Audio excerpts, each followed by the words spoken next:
Shalom saudaraku semua, salam damai dan penuh sukacita. Saudaraku yang dikasihi Tuhan Yesus Kristus, selamat berjumpa lagi dalam renungan pada hari ini. Saya berharap Anda semua ada dalam keadaan yang baik, penuh sukacita, dan terus rindu untuk mencari perkenanan Tuhan. Hari ini saya Cornelius Nugroho dari channel Berkat Baru akan menyampaikan renungan dengan judul Memadamkan Api Amarah. Namun sebelum kita mendengarkan renungan firman Tuhan ini, mari kita berdoa terlebih dahulu. Ya Tuhan, Bapa kami yang penuh kasih, kami datang ke hadapan-Mu hari ini untuk merenungkan tentang bahaya menyimpan kemarahan. Kami tahu bahwa amarah adalah emosi yang wajar, tetapi kami juga tahu bahwa jika tidak dikelola dengan baik, amarah dapat membawa kami ke dalam dosa dan menghancurkan hubungan kami dengan orang lain. Tolong bantu kami untuk memahami bahwa menyimpan kemarahan di hati kami dapat menjadi racun bagi jiwa kami. Tolong ajari kami bagaimana cara mengelola amarah kami dengan cara yang sehat. Beri kami kekuatan untuk menghadapi situasi sulit dengan ketenangan dan dengan kebijaksanaan. Bantu kami untuk selalu mendapatkan cinta dan kasih sayang dalam setiap tindakan dan kata-kata kami. Terima kasih Tuhan, di dalam nama Tuhan Yesus Kristus kami naikkan doa ini ke hadirat-Mu. Haleluya, amin. Saudaraku yang terkasih, kemarahan merupakan emosi alami manusia yang seringkali muncul sebagai respon terhadap situasi yang tidak menyenangkan atau dianggap tidak adil. Namun ketika kemarahan itu tidak dikelola dengan baik, dapat membawa suatu konsekuensi yang negatif bagi diri sendiri juga bagi orang lain. Dalam Alkitab, kita menemukan banyak tokoh orang yang mengalami kemarahan. Salah satu yang terkenal adalah Musa, yang dalam kemarahannya dia memukul batu dan mengeluarkan air. Akibatnya, ia dilarang memasuki tanah perjanjian. Saudaraku, menyimpan kemarahan dalam hati dapat membahayakan diri sendiri dan juga membahayakan orang lain. Ada beberapa hal yang menyebabkan bahaya menyimpan kemarahan. Yang pertama, merusak kesehatan fisik dan mental. Kemarahan yang terpendam dapat menyebabkan stres, kecemasan, depresi, dan bahkan penyakit fisik seperti tekanan darah tinggi dan juga penyakit jantung. Yang kedua, merusak hubungan. Kemarahan dapat merusak hubungan dengan keluarga, dengan teman, dan dengan rekan sekerja. Hal ini dapat menyebabkan perselisihan, pertengkaran, dan bahkan kekerasan. Yang ketiga, menghalangi pertumbuhan rohani kita. Kemarahan dapat menghalangi kita untuk mengalami kasih dan pengampunan Allah. Hal ini dapat membuat kita menjadi sulit untuk berhubungan dengan Tuhan dan juga dengan orang lain. Mari kita baca Mazmur pasal 37 ayat 8. Berhentilah marah dan tinggalkanlah panas hati itu. Jangan marah. Itu hanya membawa kepada kejahatan.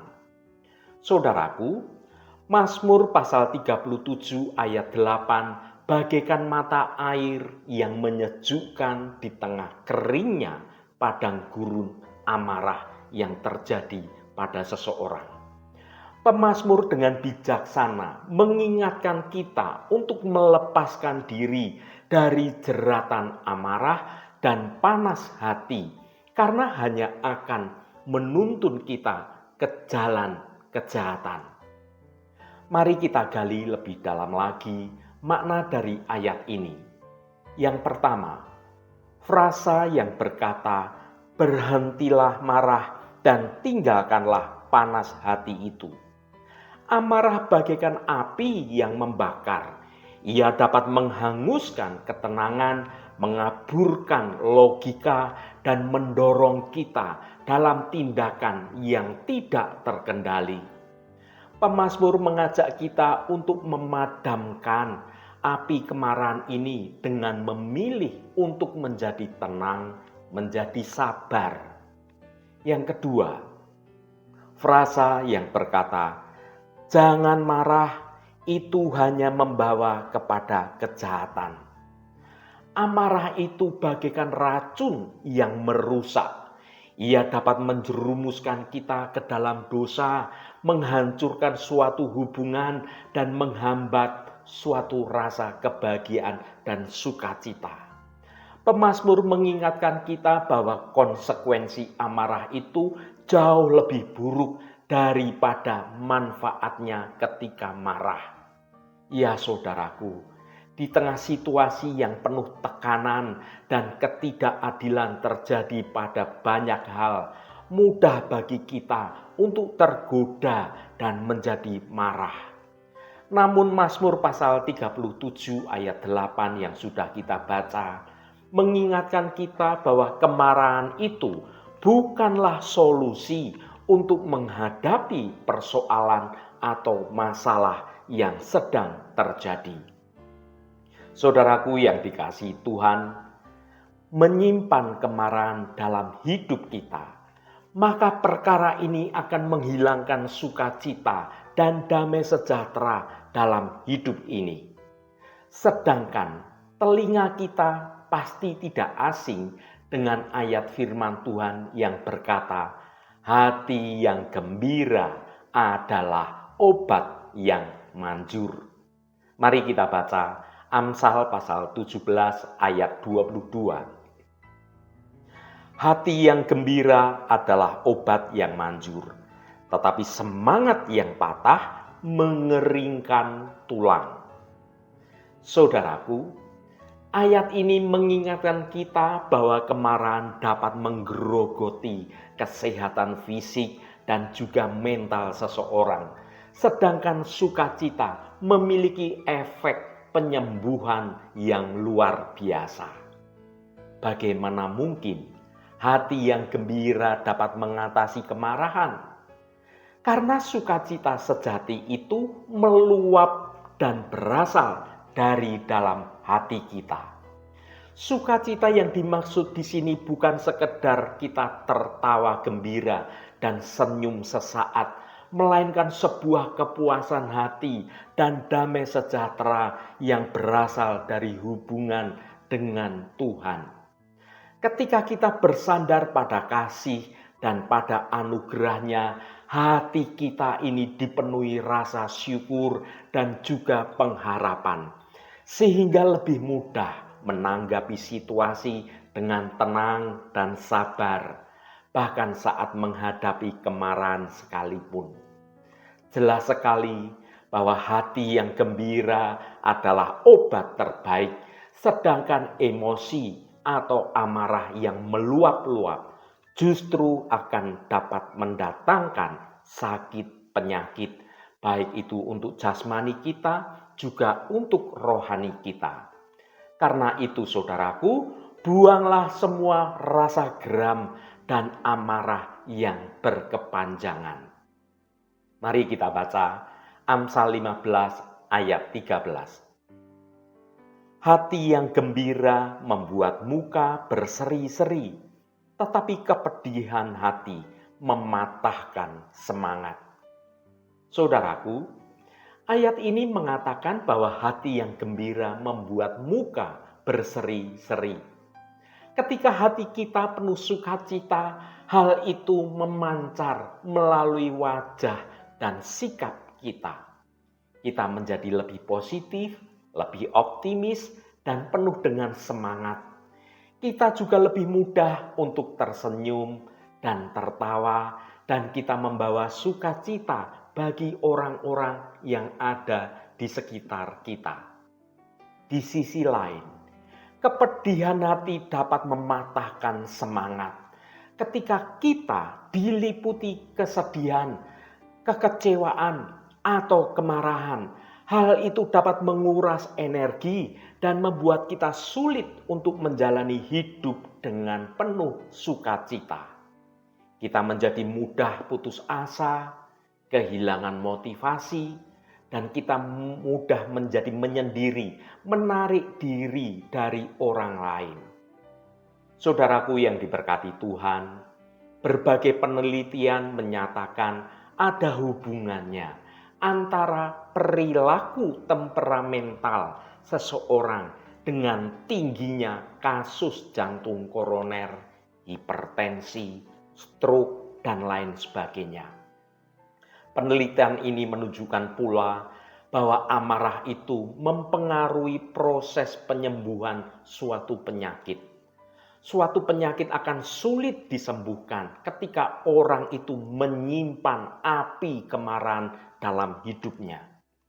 Orang yang bermasalah dalam hal mengontrol emosi atau kemarahan membutuhkan waktu lebih lama untuk pulih dari penyakit yang dia derita dibandingkan mereka yang sebaliknya, dibandingkan mereka yang hatinya selalu meluap akan sukacita. Orang yang selalu bersukacita akan mudah disembuhkan dari sakit penyakitnya. Alkitab memang tidak menyebutkan bahwa marah itu dosa. Tapi yang harus diingat adalah kemarahan itu cenderung membawa seseorang kepada tindakan-tindakan yang tidak terkendali, yang bisa menyakiti dan melukai orang lain, sehingga dapat menyebabkan pertikaian dan merusak sebuah hubungan. Kemarahan itu seringkali dijadikan celah oleh iblis untuk menabur benih kejahatan pada hati orang yang diliputi kemarahan. Bukankah ada banyak tindakan kejahatan terjadi bermula dari seseorang yang tersulut amarahnya? Daud menasihati, "Biarlah kamu marah, tetapi jangan berbuat dosa." Mari kita baca Mazmur pasal 4 ayat 5. "Biarlah kamu marah, tetapi jangan berbuat dosa. Berkata-katalah dalam hatimu di tempat tidurmu, tetapi tetaplah diam." Saudaraku, kemarahan adalah emosi alami manusia, namun ketika tidak dikelola dengan tepat, dapat menjerumuskan kita ke dalam dosa. Ayat ini memiliki dua bagian utama yang penting. Yang pertama, biarlah kamu marah. Frasa pada bagian ini mengakui bahwa kemarahan adalah sesuatu yang wajar dirasakan manusia. Ada kalanya kita marah karena diperlakukan tidak adil, atau kita melihat ketidakadilan atau frustasi dengan situasi yang tidak mengenakan. Yang kedua, frasa yang berkata, "Tapi jangan berbuat dosa." Frasa pada bagian ini menekankan pentingnya pengendalian akan kemarahan. Kita boleh marah, tetapi kemarahan itu tidak boleh menuntun kita untuk melakukan tindakan yang bertentangan dengan kebenaran firman Tuhan. Bagaimana kita menghindari berbuat dosa saat marah? Berikut ini ada beberapa langkah yang dapat kita lakukan untuk menghindari berbuat dosa saat marah. Yang pertama, kenali pemicunya. Apa yang biasanya membuat Anda marah? Apakah itu karena orang lain, atau karena situasi tertentu, atau pikiran Anda sendiri? Memahami pemicu kemarahan dapat membantu Anda untuk menghindarinya, atau kita bisa mengantisipasinya dengan segera sebelum kita menjadi marah yang berlarut-larut. Yang kedua, ambil waktu untuk menenangkan diri. Saat Anda mulai merasa marah, luangkan waktu untuk menenangkan diri sebelum Anda bertindak atau berbicara dalam kemarahan. Tarik nafas dalam-dalam, hitung sampai 10, kalau kurang hitung lagi sampai 20, atau pergilah ke tempat yang membuat Anda bisa menjadi tenang. Saya senang melihat gelombang laut dan itu menenangkan saya, atau ke pegunungan melihat sesuatu alam yang menghijau, itu juga membawa ketenangan. Yang ketiga, pikirkan konsekuensinya. Sebelum Anda mengatakan atau melakukan sesuatu saat marah, pikirkanlah konsekuensi yang mungkin terjadi dari akibat ucapan Anda. Apakah kata-kata atau tindakan Anda akan menyakiti orang lain? Apakah itu akan memperburuk situasi yang ada? Yang keempat, komunikasikan dengan cara yang sehat. Jika Anda perlu membicarakan sesuatu yang membuat Anda marah, lakukanlah dengan cara yang tenang, dengan cara yang terhormat. Hindari menggunakan kata-kata yang kasar atau menuduh secara sembarangan. Yang kelima, beralihlah kepada Tuhan. Mintalah kepada Tuhan untuk membantu Anda mengendalikan kemarahan Anda dan memberikan Anda kebijaksanaan untuk merespon dengan cara yang benar. Saudaraku, mengendalikan kemarahan memang tidak mudah, tetapi dengan pertolongan Tuhan dan dengan menerapkan langkah-langkah yang disebutkan di atas, kita dapat belajar untuk marah tetapi tidak berbuat dosa. Semoga renungan ini membantu Anda dalam perjalanan melawan kemarahan dan menemukan sukacita sejati dalam hidup kita semua. Haleluya, Tuhan memberkati kita semua. Mari kita tutup renungan ini dengan berdoa. Allah Bapa yang kami sembah dalam nama Tuhan Yesus Kristus, terima kasih atas kebenaran firman-Mu yang sudah kami dengar pada hari ini. Tuhan Allah Bapa kami yang penuh kasih dan sayang, kami datang ke hadirat-Mu hari ini dengan hati yang terbeban oleh amarah dan kekesalan. Kami mengakui bahwa kami seringkali membiarkan emosi negatif ini menguasai diri kami, dan hal ini membawa kami kepada perbuatan dosa dan menjauhkan kami dari damai sejahtera-Mu. Ya Tuhan, kami mohon pertolongan-Mu untuk dapat mengendalikan amarah kami. Kami ingin belajar untuk sabar dan mengampuni orang lain seperti yang Engkau telah ajarkan kepada kami. Tolonglah kami untuk selalu ingat bahwa amarah hanya akan membawa kami kepada kehancuran, sedangkan kasih dan kesabaran akan mendatangkan kebahagiaan dan damai sejahtera. Ya Tuhan, kami ingin hidup dalam damai sejahtera-Mu dan terhindar dari dosa. Ajarkan kami untuk selalu mengasihi dan bersabar, seperti Engkau penuh kasih dan sabar. Terima kasih Tuhan. Kami juga berdoa agar Engkau memberkati anak-anak-Mu untuk tetap berhasil dalam setiap pekerjaan dan segala usahanya. Tuhan, berkatilah kami di sepanjang hari ini, dalam segala tugas dan aktivitas kami, dalam studi dan pekerjaan kami, dalam pelayanan kami, dalam usaha kami, dan dalam segala hal. Tuhan akan berkati, dan kami memiliki hidup yang menyenangkan hati Tuhan, dan hidup kami dapat menjadi berkat juga bagi sesama kami. Tuhan, kami berdoa untuk saudara-saudara kami dimanapun berada, yang saat ini sedang menderita sakit. Kami mohon jamahan-Mu dalam nama Tuhan Yesus Kristus, agar kuasa penyembuhan boleh terjadi pada saudara-saudara kami yang sedang sakit. Jamahan dan lawatan Engkau juga terjadi pada saudara-saudara kami yang sedang dalam persoalan dan pergumulan dan beban berat. Engkau bukakan jalan keluar bagi mereka. Engkau memberi kekuatan yang baru dan memampukan saudara-saudara kami untuk dapat menyelesaikan setiap persoalannya dengan baik, agar hidup mereka boleh menikmati berkat-berkat kemurahan-Mu. Berkati mereka yang hari ini berulang tahun Tuhan. Engkau tambahkan 1 tahun lagi. Terima kasih buat anugerah-Mu, umur panjang di tangan kanan dan kekayaan serta hormat di tangan kiri. Berkat Tuhan mengalir bagi setiap mereka yang hari ini berulang tahun. Terima kasih Tuhan, segala hormat, pujian, dan ucapan syukur hanya bagi nama-Mu yang kudus. Saudaraku, mari kita berdoa Bapa kami.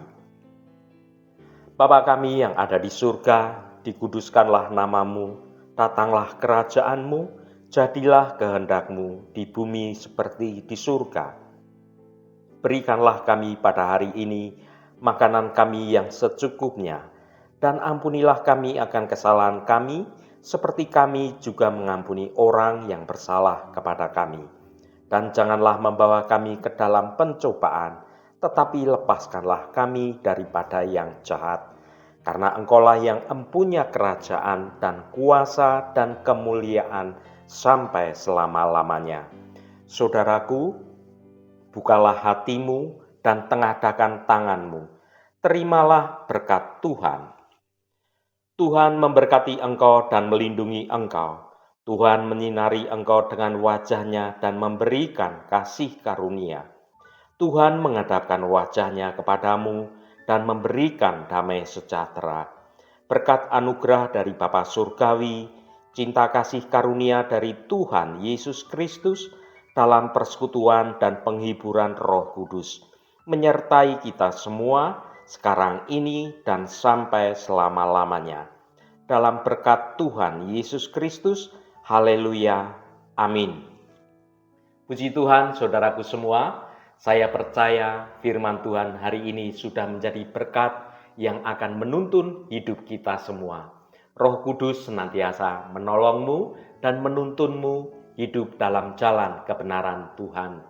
Saudaraku, saya sangat senang sekali dan berterima kasih jika Anda berkenan memberikan komentar pada konten video ini dan bagikan renungan ini pada teman dan sahabat Anda, agar mereka diberkati juga melalui renungan hari ini.